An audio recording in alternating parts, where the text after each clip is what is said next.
Hi everyone, good afternoon, welcome to my new blog. तो कैसे हैं गाइज आप सब लोग? आई होप कि आप सब लोग बहुत अच्छे होंगे। मैं भी ठीक हूँ।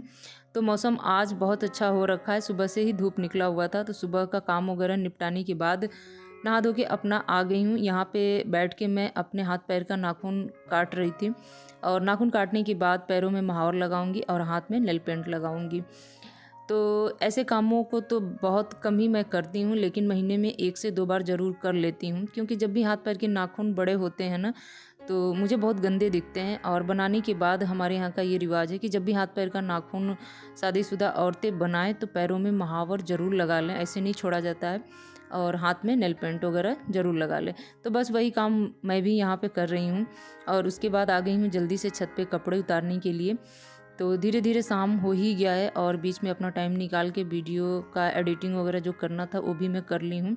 और कपड़े उतारने के बाद चलती हूँ नीचे, और सबसे बड़ा काम होता है इन कपड़ों को तह लगा के इनके जगह पे सेट करना, क्योंकि अगर ऐसे ले जाके कहीं भी रख दो ना, तो वो जगह तो गंदा होता ही होता है, फिर वो काम टलता ही जाता है। मुझसे तो हो ही नहीं पाता है। अगर लगे हाथ कपड़े ना फोल्ड करूँ और छोड़ दूँ कि बाद में करूँगी, तो फिर वो बाद में ही होता रहता है। 1 से 2 दिन 4 दिन भी लग जाते हैं। तो आज मैं वो गलती नहीं करूँगी। फटाक से सारे कपड़ों को यहाँ पे फोल्ड करके सबका अलग अलग सेट बनाती हूँ, और सबको उठा के ले जाके मैं उनके जगह पे सेट कर दूँगी। तो गाइस, शाम होने के नाते रूम में भी अंधेरा सा छा गया है।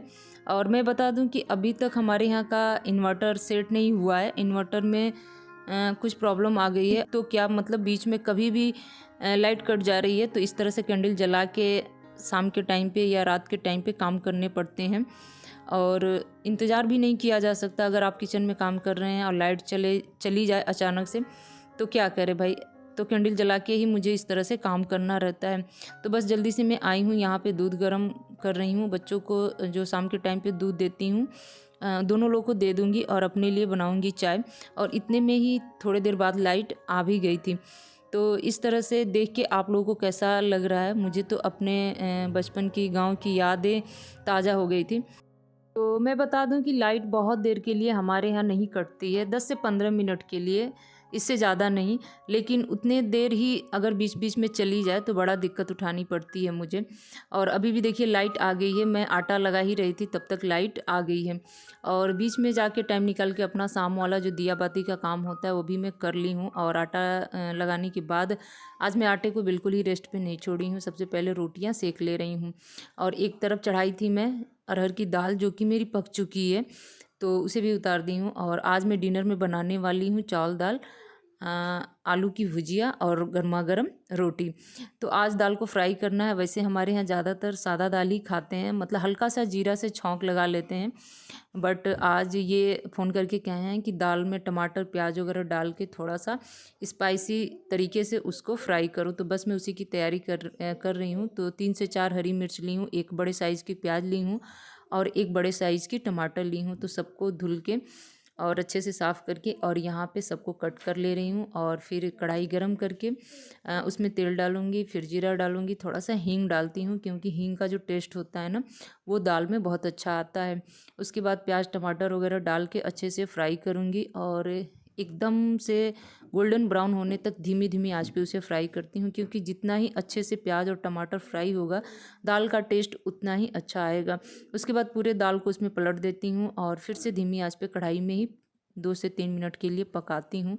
और उसके बाद मैं क्या करती हूँ ना, कि सारा बर्तन निकालना शुरू कर देती हूँ। जैसे तवा हो गया, कढ़ाई हो गया, कुकर हो गया, तो इन सारे बड़े बड़े बर्तनों को निकाल निकाल के मैं धुलना शुरू कर देती हूँ। तो जैसे ही दाल पलटी की हूँ, उसके बाद मेरा कुकर खाली हो गया, तो कुकर धुल के उसमें फटाक से मैं चावल भी चढ़ा दे रही हूँ। और चावल बनाते वक्त उसमें 1 से 2 चम्मच घी ज़रूर डाल देती हूँ मैं, क्योंकि घी एक तो हेल्दी भी होता है, और दूसरी बात कि उससे चावल चिपकता भी नहीं है।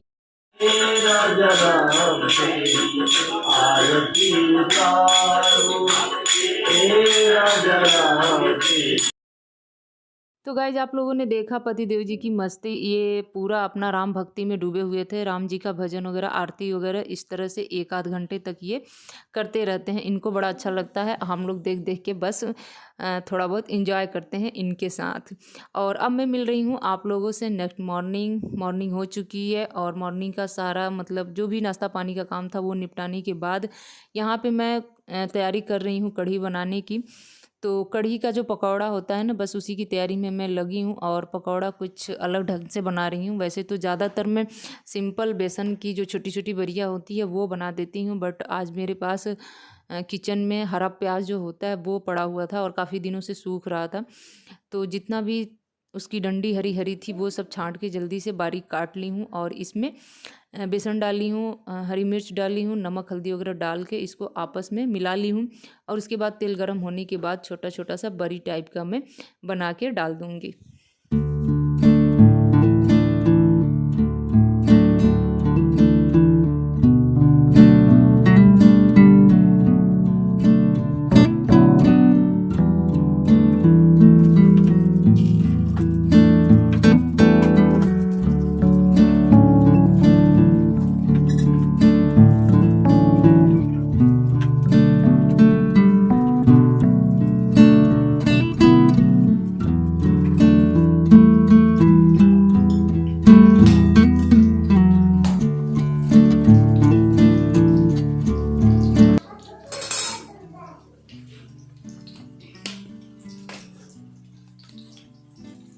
तो गाइस यहाँ पे बन रहा है मेरा छोटी वाली बड़ी, जो कि मैं कढ़ी में डालूंगी। और कढ़ी भी मैंने घोल के रख दिया है। और मैं बता दूँ, मैं आप लोगों से मिल रही हूँ नेक्स्ट मॉर्निंग। तो गुड मॉर्निंग, कैसे हैं आप सब लोग? आई होप कि आप सब लोग बहुत अच्छे होंगे।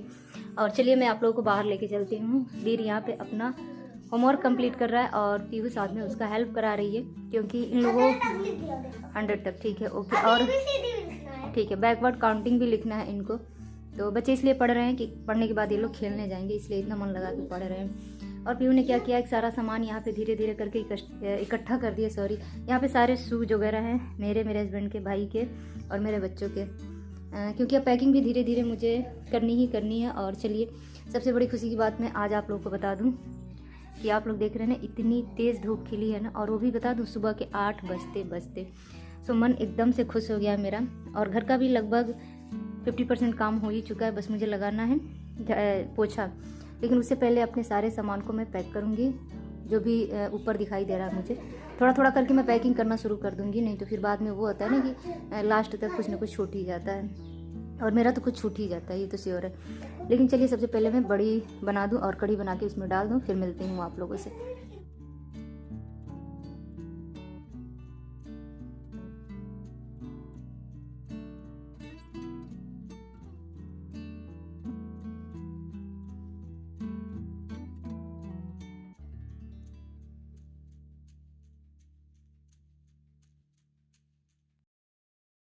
तो गाइज इधर मेरी कढ़ी भी बन के तैयार हो गई है। और आज मुझे कढ़ी इसलिए बनाना पड़ा था ना कि कल मैं घी निकाली थी, तो उसका जो छाछ है ना, इतना ताज़ा ताज़ा निकला था कि मुझसे रहा नहीं गया। और मैं तो आधा गिलास पी के भी देखी थी, बहुत अच्छा उसका टेस्ट था। मैं सोची कि चलो क्यों ना मैं इसका कढ़ी ही बना डालूँ। तो बस यही सोच के मैं आज कढ़ी बना ली हूँ, तो लंच का भी काम मेरा चल जाएगा। और कढ़ी वगैरह बनाने में तो टाइम लगता ही लगता है, लेकिन हाँ, बनने के बाद खाने में भी बहुत मज़ा आता है। तो उसके बाद मैं इसमें तड़का लगा ली हूँ। तड़के में करी पत्ता यूज़ की हूँ, सूखी मिर्च, राई दाना और थोड़ा सा जीरा, क्योंकि जीरा मैं पहले ही इसमें डाल चुकी थी। तो बस इस तरह से तड़का लगाने के बाद थोड़ी देर इसे और चलाऊँगी। और गैस मेरा एकदम से ऑफ है। कढ़ी भी हल्की हल्की सी ठंडी हो ही गई थी, बस थोड़ा बहुत ही गर्म था। तो बस इसमें बढ़िया डाल के इसको मैं रख दूँगी और अब ये धीमे धीमे अच्छे से पक जाएगी। और इधर बच्चे बस अपना सूज निकाल निकाल के और ट्राई कर रहे थे कि किसी का छोटा तो नहीं हो रहा है ना। वैसे तो नाप के ही आया था। तो ये पीहू के लिए बूट लेके आई थी मैं, और ये वीर का स्लीपर। तो आप सबको पता ही है कि जल्दी ही हम लोगों को शादी में जाना है, भाई की शादी में। तो थोड़ा बहुत पैकिंग अब मुझे आज से स्टार्ट कर देना है। और खुशी तो बहुत हो रही है, आखिर खुशी क्यों नहीं होगी, 2 साल बाद जाने का मुझे मौका मिल रहा है। तो मैं बता दूं गाइज कि आप लोग तो मेरे डेली का ब्लॉग देखते हैं, डेली रूटीन भी मैं शेयर करती हूँ। तो वैसे तो घूमने में खूब जाती हूँ अपने हस्बैंड के साथ, अपने ससुराल वालों के साथ, ससुराल भी जाती हूँ, तो हर जगह का ब्लॉग मैं शेयर ही करती हूँ। और मैके में बता दूँ कि 2 साल बाद जाने का मुझे मौका मिल रहा है, तो खुशी तो है। तो मैके का भी ब्लॉग मैं आप सबके साथ शेयर ज़रूर करूँगी। तो मेरे 1-2 स्वेटर थे जो कि इस ठंडी में निकाली भी नहीं थी, पहनी भी नहीं थी, लेकिन मैं इसे निकाल के इसलिए रख रही हूँ कि मुझे इसे लेके जाना है। तो बस इन सबको फ़ोल्ड करके एक तरफ मैं अपना सेट बनाती जाऊँगी कि मुझे क्या-क्या लेके जाना है और बच्चों का क्या-क्या लेके जाना है। और सबका पैकिंग अलग-अलग बैग में करूँगी ताकि मिक्स ना हो किसी के कपड़े। तो बस कुछ इस तरह से सबका सेट बना रही हूँ। मैं बता दूँ कि साथ में कुछ अपना शॉपिंग भी आप लोगों से शेयर कर दूँगी। तो जब पीहू पापा गए थे वैष्णो देवी, तो वहाँ से बच्चों के लिए कुछ नई-नई हुड्डी खरीद के लेके आए थे। हुड्डी ही बोलते हैं, अगर मैं गलत बोल रही हूँ तो आप लोग सही बता दीजिएगा। तो वीर के लिए 2 और पीहू के लिए 2 और साथ में मेरे लिए 1 लेके आए थे ग्रे कलर का। तो बस मैं बच्चों का नाप जब ली तो दोनों बच्चों को हुड्डी सही फिट बैठा, और मैं अपना नहीं नापी थी, लेकिन आज मैं आप लोगों को नाप के दिखाऊंगी कि मेरा साइज कैसा लेके आए थे। यहाँ पे बच्चों का शूज वगैरह मैं सब चेक कर रही थी कि सही ठीक ढंग से रखे हैं कि सब नहीं, क्योंकि स्लीपर भी इनका नया ही है, और जो पार्टी वियर शूज वगैरह है वो सब भी इनका नया नया ही है। तो सबको सेट बना के मुझे लेके जाना है, तो मैं सोच रही थी कि क्यों ना एक बड़ा सा झोला ले लूँ जिनमें कि इनका नया नया जो शूज है वो एक जगह रख दूँगी, और बाकी का जो स्लीपर है उसे पेपर से रैप करके उसी झोले में डाल दूँगी। तो इस तरह से एक झोले में इनके शूज वगैरह हो जाएंगे, क्योंकि शूज वगैरह ज़्यादा हो जा रहे थे, 2-2 जोड़ी तो इन लोगों के, 2 जोड़ी मेरे, 2 जोड़ी हस्बैंड के, इस तरह से करते करते 8-10 जोड़ी शूज हो ही जाएंगे। और मैं बता दूं कि भाई की शादी है, तो भाई की शादी की शॉपिंग, भाई का भी जो जूता चप्पल जो भी है उनका यही खरीद खरीद के ला के रखा हुआ है, तो उसका भी मुझे पैक करके लेके घर जाना है। तो बस इसके वजह से कुछ ज़्यादा ही शूज चप्पल दिखाई दे रहा होगा आप लोगों को। तो ये सारे काम मैं बता दूं कि अभी नहाने से पहले ही मैं सब कर रही हूँ, और इसमें है क्या कि दोनों बच्चे आज छुट्टी पे हैं, तो बेटी मेरी हेल्प करा दे रही है, तो इसी वजह से बस मैं कपड़ों को एक बार फिर से चेक कर ले रही हूँ कि कोई साइज़ बड़ा तो नहीं है। तो वीर का जो ट्रैक सूट है वो भी उसके साइज़ का निकला, और पीहू का भी जो ट्रैक सूट है उसके साइज़ का निकला।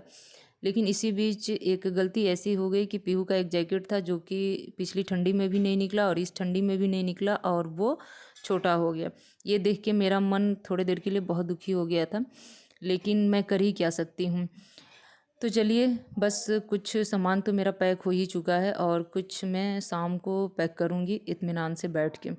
लेकिन इसी के साथ इस वीडियो का एंड करने का भी टाइम आ गया है, और जो डेली के ब्लॉग हैं ना, इस तरह के कुछ कुछ मिक्स आप लोगों को देखने को मिलेगी, क्योंकि मैके जाना है आपको पता ही है, तो पैकिंग करना भी बहुत ज़रूरी है। तो ये पैकिंग वाली ब्लॉग थोड़ा थोड़ा आप लोगों को बीच बीच में मैं शेयर करती रहूँगी।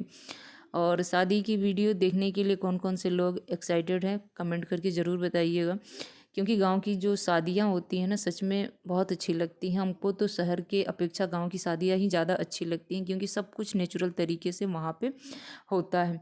तो चलिए, इसी के साथ करती हूँ एंड, और आप लोगों को मैं वो वाली हुड्डी नाप के दिखा रही हूँ जो पीहू पापा स्पेशली मेरे लिए लेके आए थे। और जरा इसकी साइज़ देखिए, मतलब मेरे हाथ से तो यूँ समझ लीजिए कि 6 इंच मानूँ कि 10 इंच मानूँ, ऐसे अधिक ही हो रहे थे इसके बाजू, और मुझे ऐसा लग रहा है कि मेरे में ये फिट नहीं बैठेगा, उनके में ही फिट बैठेगा। चलिए, आज की वीडियो यहीं पे एंड करूँगी और मिलूँगी आप लोगों से नए ब्लॉग में। तब तक के लिए बाय बाय फ्रेंड्स। अब मैं चल रही हूँ सीधे लंच करने, नहा धो के पूजा पाठ अपना कर चुकी हूँ, तो चलिए लेती हूँ आपसे विदा। बस।